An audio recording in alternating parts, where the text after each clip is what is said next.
September 1939 presented Admiral T with a problem that had no easy answers. Britain was suddenly faced with the urgent need to arm hundreds of convoy escort corvettes and thousands of merchant vessels immediately. The modern weapon designed for this exact purpose, the quick-firing 4-inch Mark 16, was being produced in numbers barely enough to equip the fleet destroyers, sloops, and purpose-built escorts. There were none left for the mass-produced corvettes that the Royal Navy desperately needed by the hundreds, and nothing available for the merchant fleet that planners knew must be armed before German submarines began surfacing alongside freighters and sinking them at leisure. Then a staff officer checked the warehouse records. In storage, since 1918, were 2,193 4-inch naval guns of the breech-loading Mark 9 pattern, a design dating from 1913. It had never been popular with the fleet that first received it. Some of Admiral T's planners considered it already obsolescent before the war had even begun. A bag gun that required the bore to be swabbed with water after every shot to extinguish smoldering propellant residue. Maximum elevation of 30 degrees, making it entirely useless against aircraft. Manual in every respect, with no power assistance, a single forward mounting, and a gun crew standing fully exposed on a corvette's forecastle deck in the North Atlantic. Critics inside Admiral T's headquarters called it a stopgap, yet the Admiral issued it anyway, and it went to sea on every Flower-class corvette that kept Atlantic convoys alive through the worst years of the U-boat campaign. It armed 1,200 merchant ships. It was never elegant, never modern, and never adequate. It also helped keep Britain from losing the war at sea. By the summer of 1940, Germany's U-boats had refined a surface gunnery tactic, exploiting a critical gap in British convoy defense. Surfacing at night within 200 yards of an unarmed merchant ship, a submarine's deck gun crew could sink a 5,000-ton freighter with just 30 rounds of ammunition, conserving the 14 torpedoes each Type 7 U-boat carried for harder targets. The arithmetic was devastating. A German torpedo cost the war economy the equivalent of a fighter aircraft, required a full dockyard refit to reload, and could not always be guaranteed to sink its target. A deck gun shell cost almost nothing as long as Allied merchant ships remained unarmed. U-boat commanders could hunt economically, surfacing alongside victim after victim on a single patrol without diving once. Karl Dönitz understood this. His commanders accumulated enormous tonnage figures against targets that could not fight back. Losses mounted through 1940 and 41. U-boats sank over 2 million tons of Allied shipping in the first 12 months of the war. In October 1941, the Wolfpack attack on convoy SC-42 destroyed 16 ships out of 64 in 72 hours. Monthly losses in the spring of 1942 approached 700,000 tons. Britain imported 47 million tons of goods in 1939. By 1943, that figure had fallen to 26 million. Every percentage point of reduction represented food not reaching British tables, steel not reaching factories, and aviation fuel not reaching Royal Air Force airfields. Convoy routes were the war. Escort forces were critically thin. The Royal Navy needed hundreds of convoy escort vessels immediately. The design chosen for mass production was the Flower-class corvette, based on a whale-catcher hull, designed by Smith's Dock Company. It could be built in small commercial shipyards that had no capacity for fleet destroyers. It displaced just 950 tons. At 16 knots top speed, it was actually slower than a surface Type 7 U-boat, which could make 17 knots. 294 would eventually be built by British and Canadian yards. Each one needed a gun on its forecastle. The Mark 9 was what it received. Before the war, unarmed merchant ships had been standard British practice. Admiral T had assumed that convoy escort would provide sufficient protection. The first year of the war dismantled that assumption completely. The solution became to arm every merchant ship with a weapon large enough to make surface gun attacks by submarines lethal for the attacker. By the end of 1940, 3,400 British merchant vessels carried some form of defensive armament. By 1943, the program encompassed virtually the entire British merchant fleet, manned by 24,000 Royal Navy ratings and 14,000 Royal Artillery Maritime Regiment gunners. The most common weapon issued was the 4-inch breech-loading Mark IX. 1,200 of these guns went to merchant hulls alone. The Mark IX was born from Royal Navy experience in the First World War. Designed around 1913 by Vickers, Armstrong Whitworth, and Coventry Ordnance Works, it combined the barrel of the quick-firing 4-inch Mark V with the wheel and interrupted screw breech mechanism of the older Mark VIII.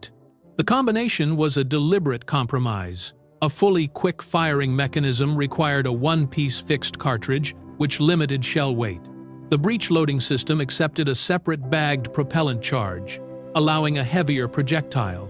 The designers chose the heavier shell. The result was a weapon firing a 31-pound high-explosive round at 2,625 feet per second, reaching a maximum range of 13,840 yards. Barrel life was a generous 3,600 rounds, 6 times that of the modern quick-firing Mark XVI, that eventually replaced it on later escort classes. That 31-pound shell was substantially heavier than what the standard German U-boat deck gun could deliver. The 8.8-centimeter cannon fitted to most Type 7 U-boats fired a projectile just under 20 pounds. The British round was 60% heavier, traveling faster, and fired from a stable surface platform rather than a rolling wave-washed submarine deck with no gun shield, no armor protection, and ammunition passed up through a hatch from below. In any direct surface engagement between a Flower-class corvette and a surfaced U-boat at close range, the British vessel held every material advantage.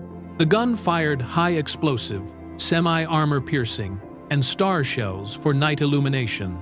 The single central pivot, Mark I mounting, allowed full 360-degree traverse by hand.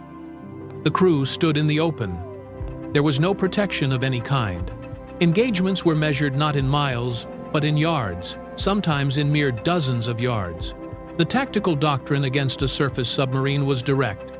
Sight the U-boat, turn toward it at maximum speed, open fire immediately, and close the range at every opportunity. Force the boat below the surface, where its speed dropped from 17 knots to roughly 8. Its battery life was measured in hours, and ASDIC could track it for depth charge attack. A single 4-inch round penetrating a submarine's pressure hull above the waterline could prevent crash diving entirely. A U-boat unable to dive could be held on the surface and finished. That was the calculation. The most precisely documented gun engagement by a Flower-class corvette occurred on the 2nd of August, 1942. His Majesty's Canadian ship Sackville was escorting Convoy 115 when Lieutenant Alan Easton made contact with multiple U-boats, including U-552, commanded by Eric Topp, one of the most experienced U-boat aces in the Atlantic. Easton pressed his attack at full speed until Sackville's bow was 80 feet from U-552. The forward 4-inch gun fired. The round struck the submarine's conning tower at its base. Fragments flew. Yellow smoke rose from the impact point. A second round was fired as the boat crash-dived. U-552 survived, but returned to base damaged and unable to resume operations. Immediately, Sackville's ship's log and Easton's memoir recorded the details of the action. A gun engagement at 80 feet, a breech-loading Mark IX against the conning tower of one of Germany's most accomplished U-boat commanders illustrated the gun's role as a finishing weapon. On the 11th of March, 1943, during the defense of Convoy HX 228, the French corvette Aconit produced the clearest example. After depth charges from Aconit and the destroyer, His Majesty's ship harvester forced U-432 to the surface. Aconit opened fire with the 4-inch gun and machine guns, killing crew members on the conning tower. The corvette then rammed the stricken boat, completing its destruction. U-432 sank. Within the same engagement, Aconit also destroyed U-444 with depth charges, making her the only Allied corvette to account for 2 submarines in a single day. These actions were not exceptional. They were representative of how the gun actually functioned throughout the Battle of the Atlantic. In most cases, it was not the primary killing weapon. Depth charges, the Hedgehog mortar, and, from 1943, the Squid 3-barreled mortar destroyed the majority of U-boats that Allied escorts engaged. What the 4-inch gun did was make every stage of that killing process possible. It fired star shells at night, illuminating the surface and locating submarines running on the surface to recharge batteries. It suppressed U-boat deck gun crews who might otherwise have fought back when forced to the surface. It forced damaged submarines to remain surfaced, where they could be finished. It made the convoy gauntlet a proposition every U-boat commander had to calculate before closing to attack range. The effect on German doctrine was measurable and documented. From June 1943, Dönitz issued standing orders for Atlantic-bound Type 7 U-boats to depart French bases without their deck guns fitted. The weight saved improved crash dive times by several seconds, and the freed weight went to additional anti-aircraft cannon. This was an acknowledgement written into German operational orders. Using deck guns against Allied convoys had become tactically unacceptable. The weapons on those convoys, including the 12,200 4-inch guns on merchant ships alone, were a direct reason. The breech-loading 4-inch Mark IX served the Royal Navy from 1916 to 1945, 29 years. 2,382 were manufactured across all variants. They armed 294 Flower-class corvettes and 1,200 merchant vessels. They were manned by Royal Navy ratings, Royal Artillery soldiers, and merchant seamen, with no other weapon available. The Flower-class corvettes collectively participated in the destruction of 47 German and 4 Italian submarines across the war, not primarily through gunfire, but through a system of weapons detection and doctrine, of which the 4-inch gun on the forecastle was an essential component. Its successor, the quick-firing 4-inch Mark 16, was technically superior.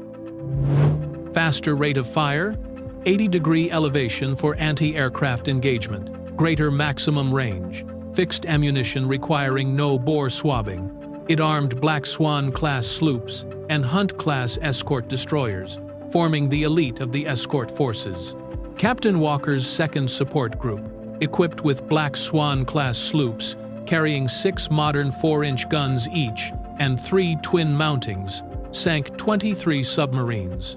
The Mark IX could never match that. It was never built for it.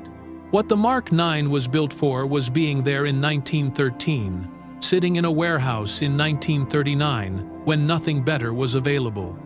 That is an unglamorous legacy. It is also the brutal arithmetic of total war, the only legacy that mattered. Britain needed guns. 2,193 were there. They were bolted to corvettes that critics called too slow and too small, crewed by reservists and sailors who had never fired a weapon in anger and sent out to face wolf packs in the worst ocean conditions on Earth. The guns fired, the convoys arrived, Britain kept fighting. Carmone lang nghe. Comment, like, subscribe. Nếu thấy hữu ích hãy góp ý cho chúng tôi.